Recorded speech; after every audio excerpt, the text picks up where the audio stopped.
Searching for freedom. Searching for mine. Asking for changing the past, moving toward us, changing perspective. Learned a lot more and felt his hand fade between his eyes and the sun. The warmth flowed probably can't say that, but that's moving. Importance of moments to go, the places to go, of everything I've been expecting from me. Searching for freedom, slowing down time. It's all that I feel deep in my bones, hidden in me. I know I'm just going to leave it as it is. searching for mine. Just leave it and then, yeah, okay. It's all that I feel I don't think it's gonna be. deep in my bones, hidden in me. Searching for freedom, Yeah, okay. Yeah. searching for mine. I'll let you go so you can start. Searching for freedom, I'm trying to belong. Searching for freedom, firstly I know. Searching for freedom, truth and I need it, truth and I need it. Searching for freedom, searching for freedom,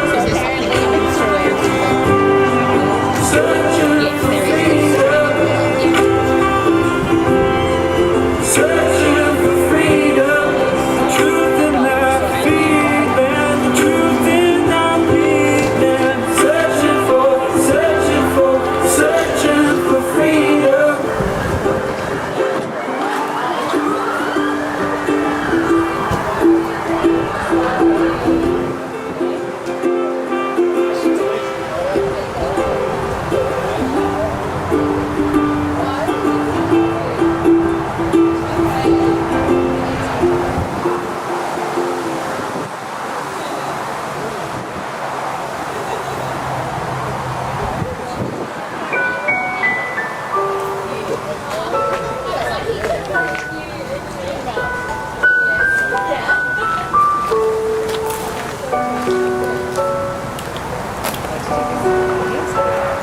When the night falls down, I wait for you, and you come back, and the world's alive with the sound of kick on the street outside. We'll leave the seat for the old, will we? Yep. Oh, will we? Do you want to stand under the tree? Pull me close and we start to move, and we're spinning with the stars above, and you lift me up in a wave of love. Ooh, baby, do you know that's worth? Ooh, heaven is built on earth. They say in heaven, love comes first. We'll make heaven a place on earth. Ooh, heaven is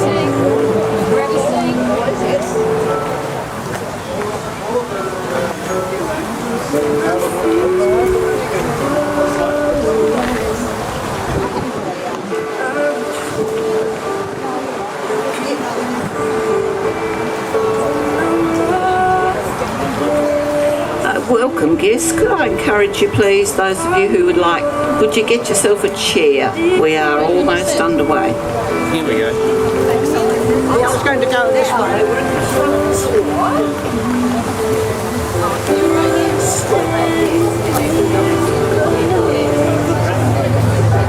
baby, I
Exaltation is the going of an inland soul to the sea, past the houses, past the headlands, and into deep eternity.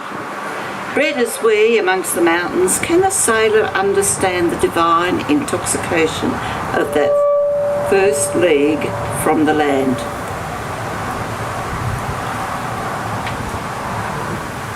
Welcome. Welcome to you all. Ladies, gentlemen, friends, relatives, you've chosen today to come and join in remembrance of Jill Sheppard. For whatever reason, this person was very much special to you in your own particular way. So on behalf of the family, I do welcome you and I thank you for joining with them today to celebrate her life and to remember a woman who, for whatever reason, she was special to you, but to remember the woman who enjoyed her life, a lady whose life actually started within this region. To those of you who are watching us on live streaming, welcome also to a very windy northwest coast. To Jill, we all would say there is no doubt that you would live on forever in our hearts. Some details of Jill. She was the beloved wife of Michael. She was the cherished mother of Penny and Hilary. She was the mother-in-law of Peter and Jocelyn, and she was the adored grandmother of Abby, Emily and Sophie. Her parents, Jack and Betty Russell, gave a loving home to Philip and then to Jill before bringing John and Stephen into the house. They in turn added their partners, Debbie and Judy, to this growing family. Jill was a friend. She was a loving aunt. She was a great aunt within this family tree. It's a group that she adored, each and every one of them. As many of you would be aware, she became unwell and passed away in such a short time that many of you have not had the opportunity to say a reverent and fitting farewell. And it is hoped that the intention today is that will help in that grief. During our time together, we're going to remember this free-spirited lady. Her immediate family will also speak about her, talk about her life, talk about her memories, and at some stage during it I will ask if any of you would like to come here to join in and share some of your thoughts, some of your recollections, or maybe some of your emotions. We will also be having the opportunity to look into the family albums, to check out some of the photographs that have been chosen to represent aspects of her life. When we've finished out here, and the weather being willing, we will stay here with no rain. After we finish, we will go inside though. You're invited to join with the family for refreshments and for the opportunity for you to share your stories and your recollections. Some of you will have memories that are quite sharp and quite near the surface at the moment. You'll have stories about this strong and selfless lady who's touched your life in some way over her reasonably short 69 years. There are a list of people who are going to talk to us, starting with Hilary, who is going to provide a bit of an overview, a bit of a tribute about Jill, maybe her beginning life here in Tasmania. After that, Mike will just proceed straight on after and share some of his thoughts about each of that. Then Penny is going to have an opportunity to share some as well. Come start, Hilary, please.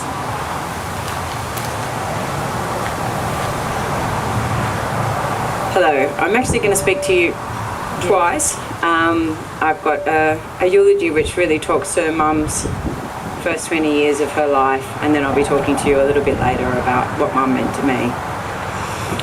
Julian was the second child born to Elizabeth and John Russell on the 5th of November in 1954 in a small town, in a small, beautiful state at the end of the world.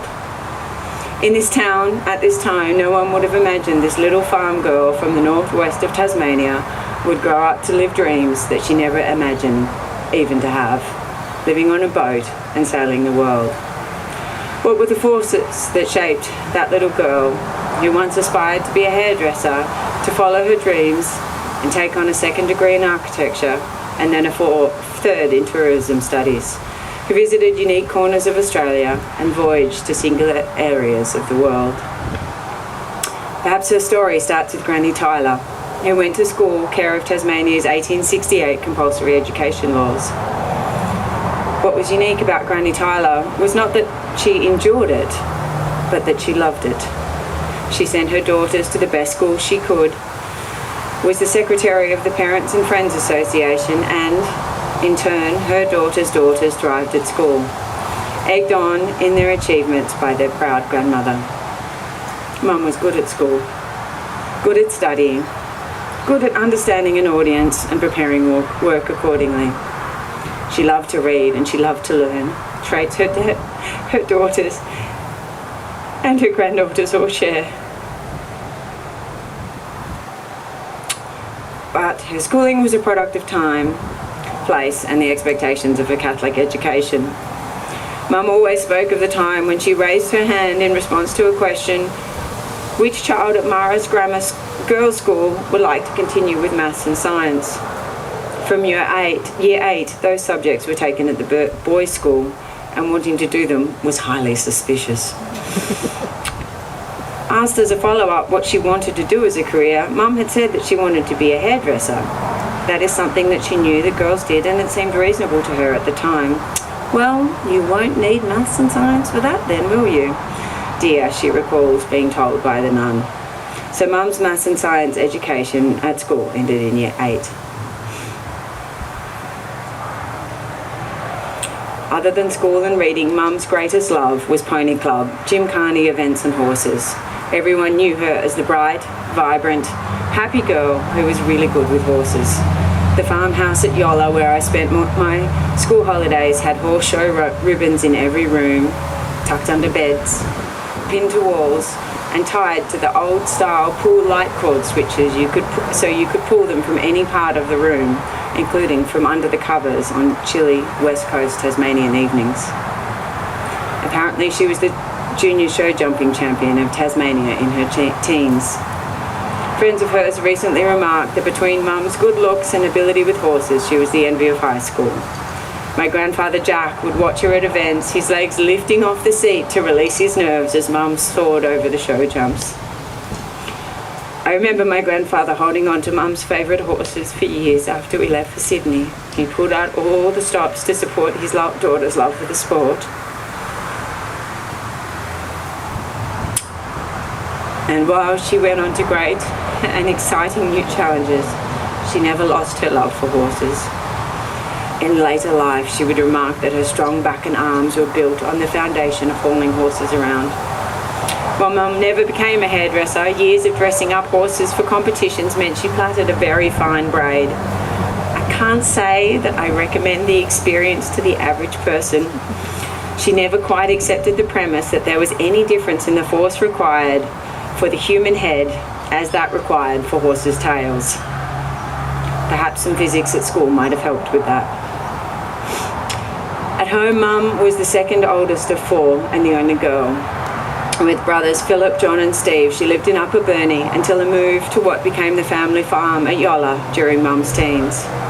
Part of a multi-generational big Catholic family, Christmas, holidays and birthday parties were often held at Granny and Charles Tyler's place in Devonport. Huge tables laid out with the plates of fabulous food I came to associate with CWA were brought by everyone in the family. At these gatherings, her Nana Tyler would encourage and delight in her granddaughter's success at school, encouraging them to succeed. At home, Mum read books, drew and rode horses with my Uncle Philip under the watchful eye of Jack, while the 2 youngest enjoyed their motorbikes. I am assured that motorbike stalls don't need mucking out, and they go much faster. Steve remembers how much he liked Mum's laugh, something we have been told by many people. And John, that she was never very far from a good book. Philip remembered his maids playing a trick on Jill, so she sang Waltzing Matilda over the phone to them in what she thought was a radio competition. Mum was always nervous about her voice, but she loved to belt out a tune when she felt safe within the family. I remember that Betty and Jack always looked out for their girl, and in turn, her girls. And I have been reminded of Bill had standing orders from Jack to send Mum home with a seafood order every farm visit to Yolla that would have cost us an absolute fortune in Sydney. Mum did really well at school despite a lack of maths or science, or perhaps because of it, and got a Commonwealth scholarship for the University of Hobart. Means testing against cash poor but apparently asset-rich family meant that Mum instead went for a teacher student scholarship that paid more but meant she had to choose between either arts and science. Given that she'd not done any science at school, it was an easy choice, and she chose English literature and attended Edna Waite University College. I know this is not exactly the path she would have chosen had pathways not been chosen for her, due to her gender and a lack of expectations at school. No science and no real options for university choices due to funding that meant that this choice was fairly arbitrary. But even so, it was a pretty monumental for Mum to leave expectations behind her. Christine Mill had preceded her at university, but it was otherwise a new frontier for the family and a massive step for the little girl from the little town in the little beautiful state at the end of the world. I'm jumping into Dad's part now, which starts after they became a couple at university. But there's something important to Mum's story I wanted to share before passing it on to Dad. It's a story Mum used to tell my sister and I of a dinner when Dad was doing his MBA after we'd moved to Sydney. And during that dinner, Dad had asked Mum what she really wanted to do. She told him she'd always wanted to study architecture, but didn't think she could. No maths, no science. She thought that pathway had been closed to her. Yet the granddaughter of Nanny Tyler and the daughter of Elizabeth and Jack Russell, the sister to Philip, John and Steve, had come a long way from the Catholic school that didn't think she could or should. And so with my dad's loving help, she did. She enrolled and did just that, getting her first job in the field with one of her university professors. I was and am so very proud of both of them for that. I will hand over to Dad now for the rest of Mum's story.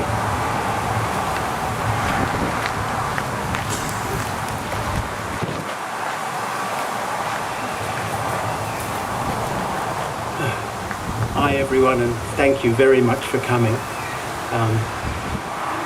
But I want to start not with Jill's story, but with Jill's courage. She was so dignified and cheerful, but she didn't want to die. The carers liked coming to help Jill, because even towards the end, she was cheerful and never complained. But she would cry with the family when she knew she wasn't going to live much longer and wouldn't get to see any great-grandchildren or anyone else live up further. She was strong too. As Hilary said, she put it down to her early horse riding. She would use her upper body strength to pull herself round the bed. She was paralysed from the rib cage down, and so she'd pull herself around the bed so that us and the carers could help care for her, make the bed underneath her, and feed her, to be honest. While we had carers, 1 hour each day, Penny, Hilary and I were the main carers, and we were able to keep her at home for the last few months of her life. We bought her a wheelchair once she couldn't walk, but we didn't get her out in it very often. But she did enjoy getting out, even if it was only to the balcony.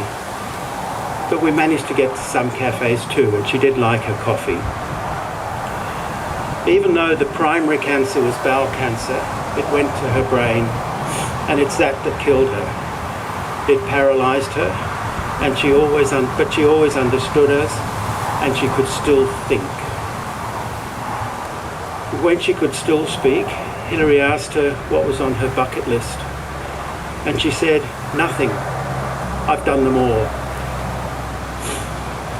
And so on to our life together and some of the adventures. We met at school, and we even went out together, but not as a couple, as a foursome. not with Jill wasn't my girlfriend. I went with a separate girlfriend, and she went with a separate boyfriend. We got together when we were both at university and doing holiday jobs at the Voyager Motor Inn. Jill was in the kitchen and I was a barman and waiter. We got together at an after-work party and stayed together for almost 50 years. Everyone has commented on Jill's infectious laughter. I remember one evening we were both at work in the Voyager and I heard this loud and raucous laughter from the kitchen, and I dashed through to the kitchen just to find that it was Jill telling a joke and everyone sharing in it. She was laughing the loudest, of course. I always wanted to get married, but Jill thought she was too young. I was worried she might get away, and so I was persistent, and she finally relented, and we got married in January 1976. Jill was 21 and I was 22. We no longer had to pretend we had different rooms in the same house, fooling nobody, and we could openly share a room. Inevitably that led to children, and Penny came along in March 1997 and Hilary in September 1980. Both were mistakes, but lovely ones. Jill always blamed me for Penny as Mr. Tidy and tidying away her pills so she couldn't find them.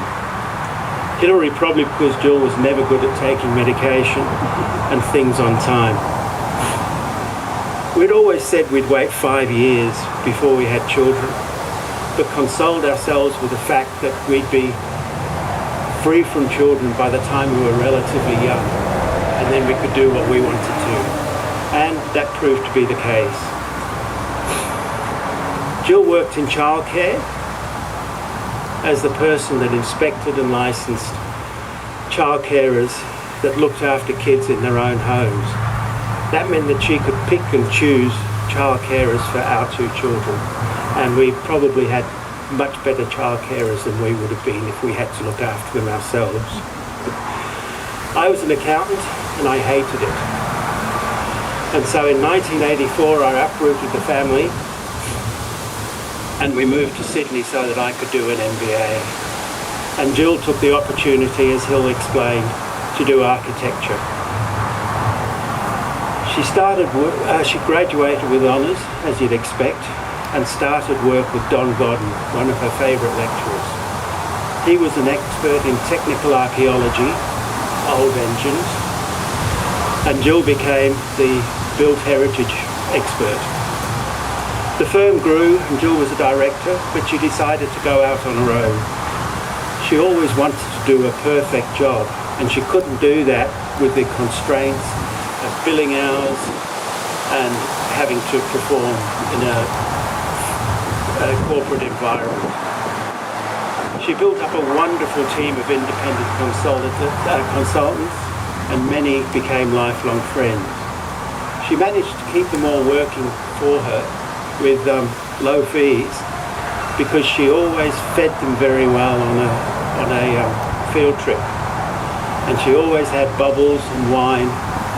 Her most important asset to that job was a great big fridge she kept in the back of the car to keep all that food and booze. Our girls both got married to great blokes, and she had great fun at their weddings, as you'll see in the photos later. She splurged on fancy hats. She loved hats and took any opportunity which she could get to use them. She found time in her working life to design the renovation and extension of our flats in Coogee and managed it all on site. She incorporated the most expensive doghouse you've ever heard of or seen, and the dog hated it. That renovation set us up for the retirement though, and so it was very worthwhile, even though it seemed very expensive at the time. As most of you know, we've had quite a few boats in our time. Some were runabouts that got us to the shack we had on Hawkesbury, which was water access only. We had 3 larger yachts as well. The first was Stealing Beauty, which obviously Jill named. We kept her in the Whitsundays, and it earned its keep as a charter yacht. The second was a timber cutter, which we rigged as a sloop, called Yantara, and she was our main home for 12 years. The last is Oscar's Ride, which is in Mooloolaba. Come more to that. Stealing Beauty was great in the wet Sundays. We had some good family holidays. But we decided we want to travel the oceans, and she wasn't the right boat for blue water sailing. Our first voyage was to the Louisiades in PNG, and the condition of joining that rally was that we had some overnight travel experience on the boat. And we'd only day sailed, which means sailing during the day and dropping anchor at night. We had to do them on the way to Cairns, and first time doing watches. First time Jill was on her own in the cockpit, but as always, she managed very well and survived. We survived. On leaving Cairns with the rest of the fleet of the 18 boats, our ignition got knocked out by a wayward crate in the cockpit lockers, and we had to return to Cairns for a repair. That meant we were 3 days behind the rest of the fleet. And so our first blue water crossing was done all alone, just the two of us on board, with nothing to see but the sea and the oceans, nothing on the horizon. We had a few other mishaps on that trip. Rope around the prop, crankshaft pulley failing and having to get a new one shipped from Sydney, and then fitting it in Missima Harbour, where we had to contend with the crocodiles. We made it through and got an award for the most resilient crew, and we were resilient. We did the Hamilton Island yacht race in 2014 and got a second in one race, but only because the boat in front of us was disqualified. The picture behind Jill in the booklet is of Yantara in that race, but you can't see much of it because most of it's Jill. We also had a good crew, and John and Di, who are here today, were probably instrumental in us actually getting that second place. In July 2015, we set off with a bunch of other boats, sailed through Indonesia and Malaysia, ending up in the island of Langkawi, which is on the northern border of Malaysia and with Thailand. Langkawi became our base for the next 9 years and a set of point for sailing Southeast Asia, including 2 trips to the Andaman Islands, Thailand many times, Borneo, Sumatra, Gulf of Thailand, and the Indian Islands there. We spent a fantastic Christmas on Koh Phayan in 2019, which is the northernmost island in Thailand. Jill was unflappable on the helm. After we lost our crankshaft pulley, we had to sail into Missima Harbour as we had no motor. We had put up the spinnaker and the halyard broke, and the spinnaker ended up underneath the boat. Jill calmly slowed us down so we could get it back on board, turned back when all was safe, and steered us into the harbour. On the way to Indonesia, she was on the helm, wind behind us, and she jibed by mistake, and the boom broke. Main and boom over the side, and again she calmly turned to wind under the headsail while I cut the boom away and lowered the main. We replaced the boom with bamboo, which we had for quite a long time, and we called it the bamboo. Crossing to the Andamans, there was a Korean tanker heading for us. In those days, our AIS, which is Automatic Identification System, didn't tell us what the collision point was, and generally we would radio the big boats and ask them, as they had better AIS. The tanker didn't reply, and so Jill climbed out on deck with our most powerful torch in not very great weather and shone it at the bridge of the tanker and on our sails to make us more visible. We avoided collision, but our closest encounter ever. Jill was also the one to go up the mast, as she was fearless of heights, and I don't like them. There's an Australian yacht Federation course called Competent Crew, which Jill did. She always used to joke that she was incompetent crew, but she was very competent and a very good seaman, or sea person to be correct. We wouldn't have been able to do nearly 3,000 nautical miles in Yantara otherwise, which for land lovers is 54,600 kilometres. We did get caught, but sorry, there's not much more. We did get caught by COVID in 2020. We were on our way to Sumatra again when we had a small problem with our propeller shaft. It was very lucky, and we had to return to Langkawi to get it fixed out of the water. That was the 18th of March. I'll never forget that day. That was the day that Malaysia closed down and we couldn't get the boat out of the water, so we couldn't go with all the other boats and go to Sumatra, where they were stopped at gunpoint because they weren't allowed ashore. We never set off. We returned to Asia a couple more. So we could get back to Australia in July, and we returned to quarantine in Brisbane. We went back to Asia a couple more times, a few Yantara trips into Thailand, and then the cancer diagnosis, and we had to settle down to surgery and chemo. Jill couldn't help to get Yantara home, and so we sold her in Malaysia and bought Oscar's ride in Brisbane. She enjoyed working with various trades to get Oscar as she wanted it, but only ever had one trip out of port on it. She was still directing the final touches to Oscar after she was paralysed, based on photos we took for her. We had a wonderful life together. Jill was such a good and loving wife, a fantastic mother to Penny and Hilary, and a fabulous grandmother to Abby, Emily and Sophia. We all miss her enormously.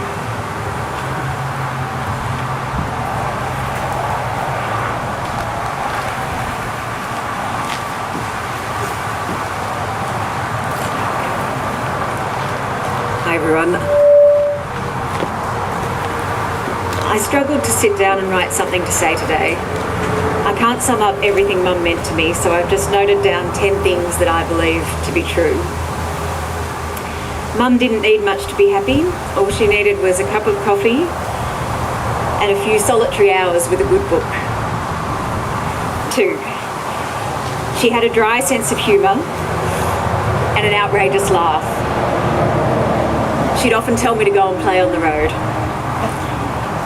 3. She was a feminist. She raised Hiller and I to believe in ourselves and that we could achieve anything we set our minds to. 4. She'd often remind me that I came from a long line of practical women. I think of that often, and it's true. One time we were on Steve's boat on the Hawkesbury and we were getting too close to some rocks. She would have been in her late 60s at the time. She leapt over the back of the boat, pushed us off the rocks with her feet while she was sort of holding on at the back here, and then hauled herself back into the boat, having narrowly averted disaster for us all.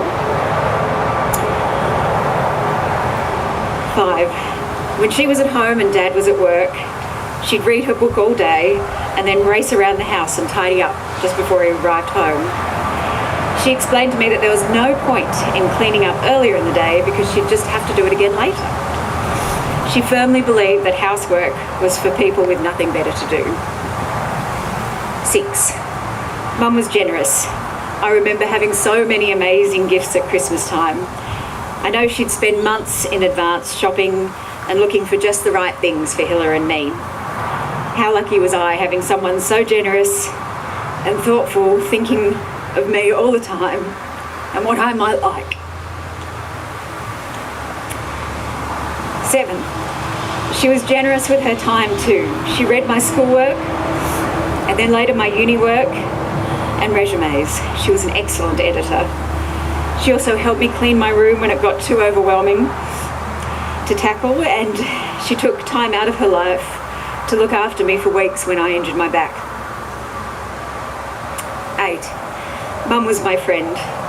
When I lived at home, we walked along the cliffs in Coogee every day. We'd have long rambling chats about school, her work, my friends and her friends. 9. My mum was deeply loved by my dad. She was also deeply loved by Hilla and myself, but I think knowing that she was so deeply loved by Dad meant that she could be 100% of herself. And 10, my mum was strong and brave. I didn't know just how strong and brave she was until recently. Despite having terrible cancer, and despite being paralysed from her ribs down, she never complained or asked why me. With each new devastating symptom, she just got on with living as well and as fully as she could. And that's what I'll leave you with. She was strong, brave, funny, fun, generous, and had an outrageous laugh. She'd want us all to carry on, not to make a fuss, to live well, to be brave and adventurous, and to hell with the housework.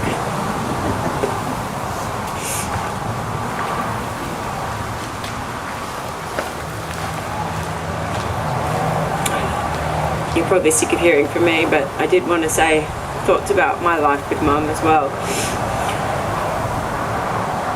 I've gone through this at the loss of my grandparents, putting together impressions, memories, words and stories. The memories of a grandparent are made up of holidays and moments. Memories and of impressions that can at least in part be captured by words, by simile or metaphor. But a parent is different. A mother is the presence in your life. They were there at the start. They grew you, fed you from their body. They held you when you were sick, picked you up when you fell over. To a small daughter, a mother is the whole world. She is safety, kindness and care. As you age, she can be the reality check you need, the person to call you out when you are being an idiot, as well as the person you call when you've had a bad day, or a good one, when you learn something new or have a problem you don't know how to attack. This is what my mum is to me. However, in my struggle to find words to describe Mum, I keep describing Mum through her identity as my mum. Being a little girl's world and a big girl's point of stability is what great mums do. And while being a great mum is a massive achievement, it is insufficient as a way to remember my mum. Because she was more. She was an equestrian. She was an artist. She was a love of reading. She was calm within a storm. She was charm. She was beautiful, joyful laughter and fun. She was an adventurer on the high seas and the love of my father's life. She was a grandmother to my daughter and nieces, and perhaps most importantly to her little girl, she was my friend. Mum has always been a style icon in my life. Her hair would get increasingly odd as her stress levels rose, something that she passed down to me and her granddaughters. And between great hairstyles and huge colourful glasses and our salmon pink van when we were young, she was a trend-setting young mum. Her artwork, drawing skills and expressions were so quietly competent and present. It went without saying that our school art projects, Easter hats and fancy dress were always next level. Mum had drawn an almost life-size herd of horses charging into her bedroom at Yolla, and I remember sleeping in that room and wondering at the teenage girl who had boxes of horse show prize ribbons under the bed and drew horses with such passion and attention to detail.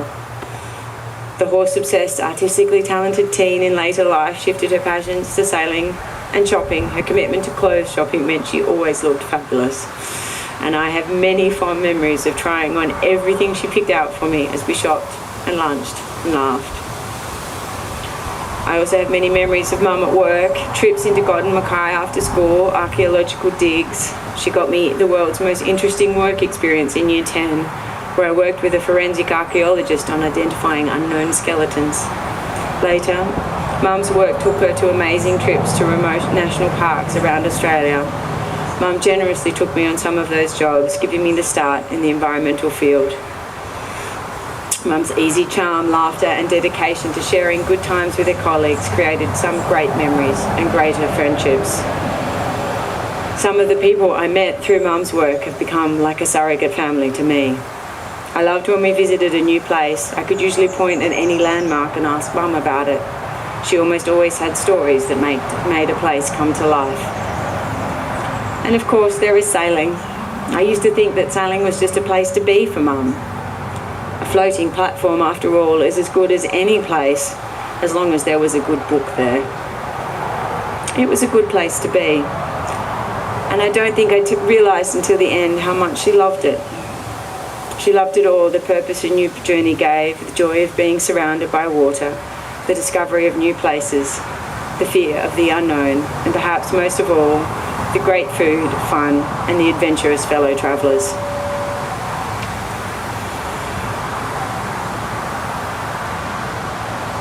I don't want to reduce Mum to a reflection of me, to moments in my life, yet I cannot remove myself from my own recollections and some of the advice she has given me. The pushes and shoves have been tectonic moments for me. I agonised over the decision to leave a relationship to choose my now husband. Mum's advice at the time that my now best friend and husband Jochen would be a better choice and a better provider than the erstwhile alternative. As shocking as that was to hear then, as it is now, it made me laugh. And while I maintain to this day that it was not the point, she was very right. She also talked me into moving to San Francisco, even though I thought the US had very little to recommend it. In doing so, I have broadened my horizons and we have transformed our lives. She taught me to be a better daughter-in-law, harassed me until I finally gave in and had a daughter of my own, the lovely Sophia, who is here with us today. Finally, she pushed me to go to Germany during what ended up being her final year. She held back how ill she was as she wanted me to expand my horizons further and follow the hopes and dreams I had for my family. While I regret the challenges of travelling to and from Germany and the stress of balancing the need of all my loved family, the trip was a magical experience, and I appreciate that she was, as always, striving to be the best mum she could. Letting your children go so they can chase their dreams is what good mums want for their children and grandchildren, and I am so grateful that she loved us enough to want it for us. My memories of Mum ended with cancer, chemo, operations and hospital visits, and finally a hospital bed where Penny and I and Dad were able to give back some of the care Mum had given us while we were young. There was plenty of sadness in the final year and weeks of her life, but there was also joy and so much together time. Once when we cried together, she told me how glad she was that I had finally had Sophia, so I could share the love of a daughter as she had. I am so proud of Penny, Dad and myself for all we did in those final months to make Mum's death the best it could possibly be, and for the support of our family during that really intense time.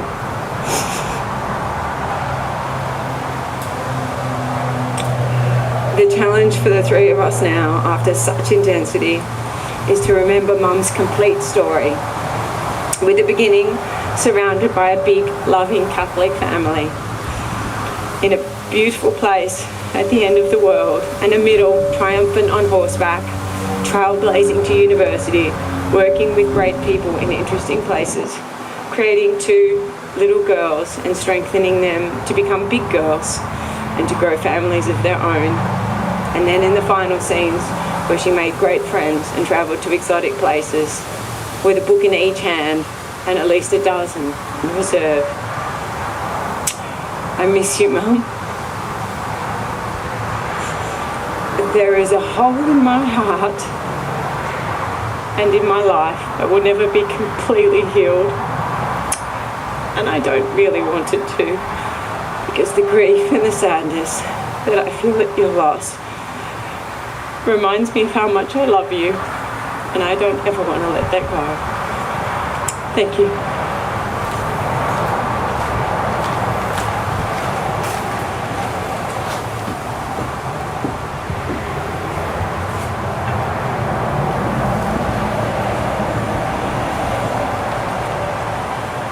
Thank you. Thank you. Thank you to all three of you for awesome courage and bravery you too have shown in sharing your thoughts, your feelings, your emotions about your mum. Is there anybody else who would like to come and follow those three and share some of your thoughts? Any of the other granddaughters, perhaps?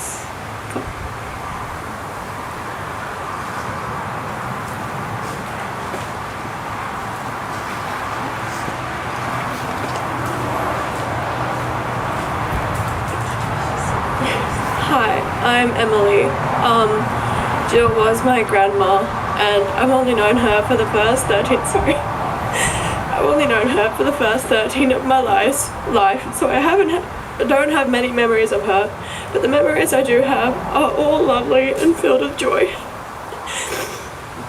Some of my earliest memories of grandma were on the boat. Since then I've discovered I get extremely seasick, but I remember how grandma would show me the fish in the sea, and would hold me while we would discover new places. Recently we went to see her, and while it was jarring seeing her on her bed, in the hospital bed, it also reminded me of how strong she was and how she was powering through her illness and trying to stay happy and joyful for me and Abby and Mum and Ella. That's all I have to say.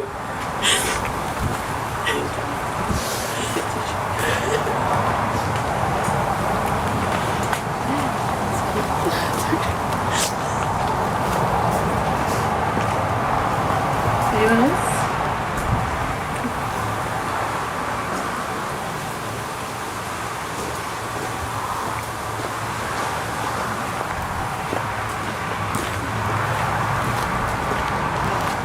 Well, I think after that I have to say something. So many of my best childhood memories were memories of grandma, being at Maramara with her, spending Christmas with her. I mentioned before being on the boat and seeing the batfish and feeding them off the back of the boat. She was a beautiful soul, and as many people have said before, she was very fashionable. I have so many of her old clothes that I love so much. I miss her so much. She was a lovely grandma, and I'm sorry to everyone that didn't get to say a proper goodbye to her. I was very lucky that I did get to say a proper goodbye to her, and she was extremely strong when I went to go see her. It was incredible the way she was able to put on such a happy face.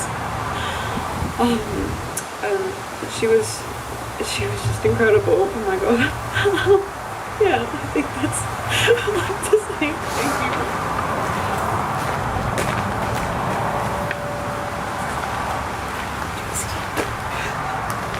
Thank you, girls. It sounds like you are well on the way to be carbon copies of your mums and your grandmums and your great-grandmums and the history of this family of really strong and brave women. Congratulations to all of you.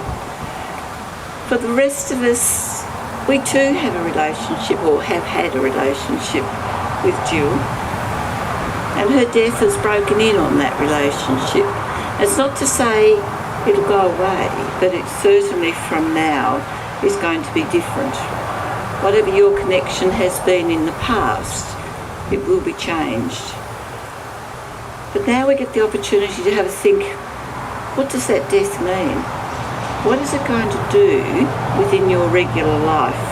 What's the legacy that this awesome woman has left with you on an individual level?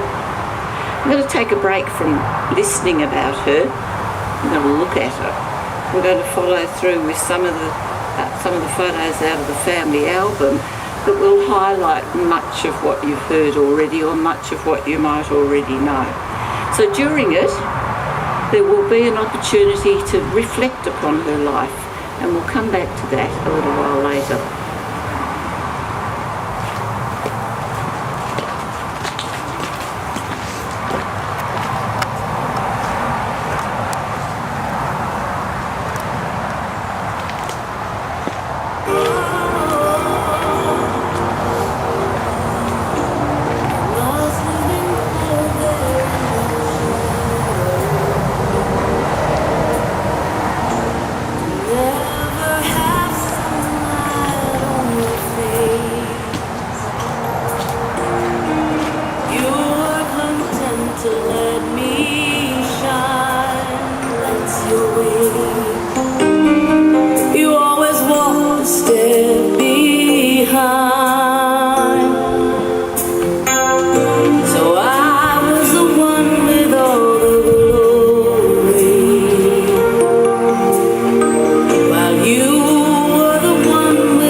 me to the end of love. Dance me to the wedding now. Dance me on and on. Dance me very tenderly and dance me very long. We're both of us beneath our love. We're both of us above. Dance me to the end of love. Dance me to the end of love.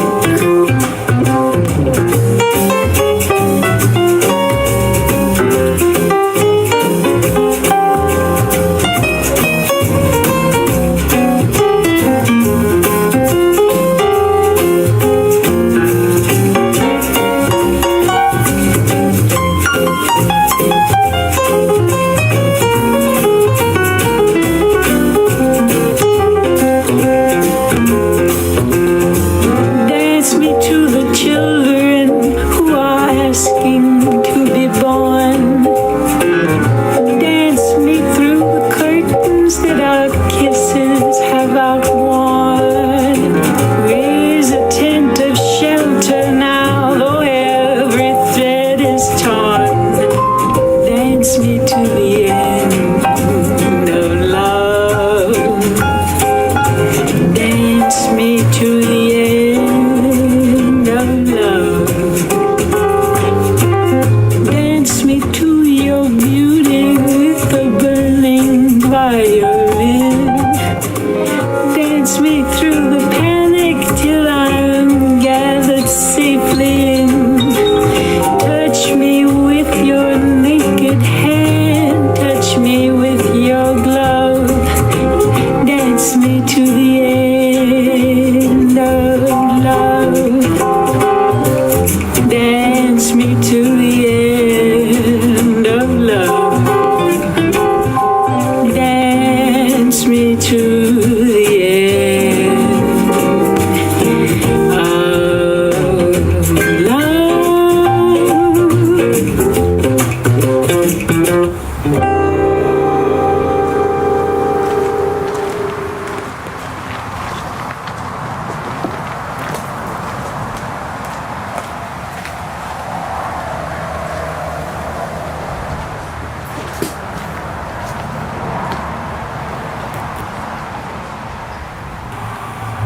Thank you.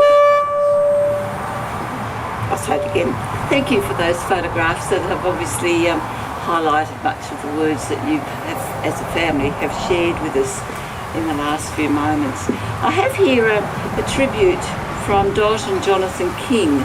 They have a lot of claims to fame, but the only one I know is that they have a boat Bali High and would like me to read this tribute on their behalf.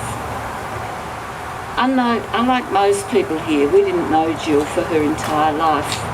We didn't play together as kids, we weren't students together, we hadn't worked together, and nor did we share the years of bringing up our children.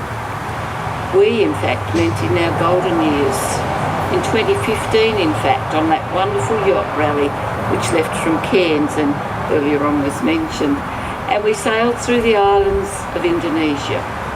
In the following months and years, we spent an idyllic time cruising together through Malaysia, Thailand, Andaman Islands and Borneo. And even though our friendship was short in comparison to that of many of you here, we certainly got to know each other pretty well. That was through all the ups and the downs that go with a sailing life. We spent many, many companionable hours on each other's yachts in glorious locations, enjoying wonderful meals and many glasses of wine, talking about everything, talking about nothing. Because we were retired and we no longer had any responsibilities, we had all the time in the world to simply enjoy our life. And my goodness, didn't Jill know how to do that? We remember fondly Jill's sunny, equitable nature, her wicked sense of humour, the particular way that she would use her alter ego, the bad Jill, if she said anything that was slightly crude, rude, critical, or not politically correct. That was the bad Jill talking, she would say. our fondest memories is sitting in the stunning white sand beach in Belleton, planning our retirement village, one that would be predominantly for sailors, old sailors. We all fantasised about building it. Jill was a talented architect. She was going to design it. All we had to do was put our useful ideas into the whole process. Things like having rooms shaped like boats that could be made to rock and give an occasional saltwater spray so that our befuddled elderly minds would be able to think we were still on the high seas. But sadly, that was not to be. But we all left a bit of our hearts in that place. It was Jill and Mike's loyalty and kindness that were always unparalleled. When our gearbox packed up in Kalimantan, they not only calmly towed us back to our anchorage, but they also stood by and stayed with us in a very rocky and uncomfortable anchorage instead of moving on with the rest of the fleet to the next port of call. During this time, Mike decided to do some work on his anchor, and after dismantling it, he left the pieces on the deck. Disastrously, the windlass part slid off the deck and disappeared into the middle of the night. Here we were, amazed at Jill's reaction. No recriminations, no angry remarks. She just very patiently shrugged her shoulders and said, "Oh well." She certainly wasn't one to cry over spilt milk or get miffed unnecessarily. She was also not one to give up easily, and her positive attitude and that can-do approach when she was first diagnosed was very typical Jill. She was pragmatic, she was positive, and with a good dose of humour and a great deal of fortitude. Above all, we will remember her for her deep love that she had for Mike, for the pride and joy that she had for her daughters, and the special adoration that she had for each of those granddaughters. And that's from good friends Dot and Jonathan. The family have shared with us in the last little while that Jill didn't think it was her time to go. And I guess many of you, as I look around the assembled group, at 69, I reckon most of you probably thought that at the time as well. She wanted to stay a bit longer. She wanted to be remembered by all of you, though, in your hearts and in her memories. She left us on the 8th of October, as was mentioned earlier, at Mooloolaba after a very short battle with her cancer. But now, as we celebrate the life of Gillian Mary Sheppard, I think each of you can take satisfaction that she was a special part of your life, and she very much still is. It's because the endurance of the influences that endure because of people like Jill stay with us. They stay in our head, they stay in our hearts, simply because of the nature and the character of this particular woman. Her deeds, her actions, her infectious, joyful laugh will remain with you as part of the tribute that she has left. But we're here now to say goodbye, in whatever form that may have taken with you since the 8th of October. This now is our collective farewell to Jill. Many of you have had other people in your life pass on, and I think you probably already appreciate that it's the little things that you remember. In those quiet moments, it's the smiles, it's the laughter that you recall. And although right now, when we're concentrating and thinking on Jill, it could be a little difficult, in the future it's the memories of all those little things, all of those little quirks of this individual that will help to push away the pain and bring back a smile to your face. There is no doubt that people like Jill are very hard to forget, because throughout her life she has left with each of you so much more to remember.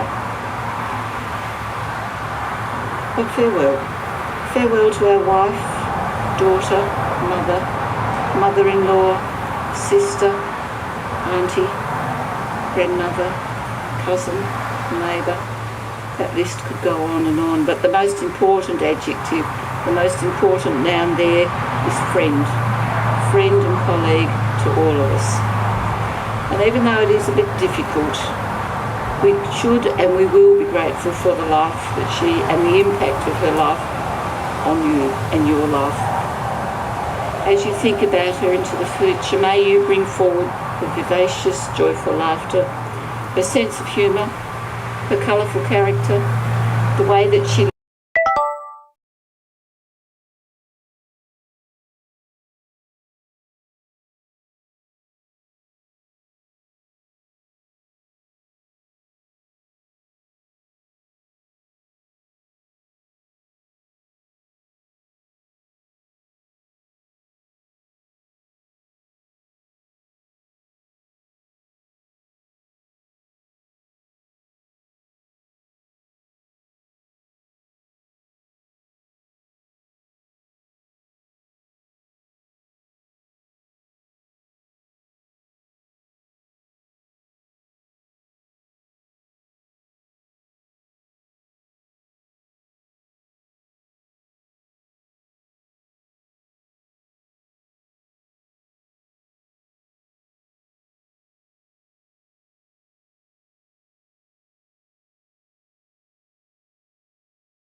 strong, but you need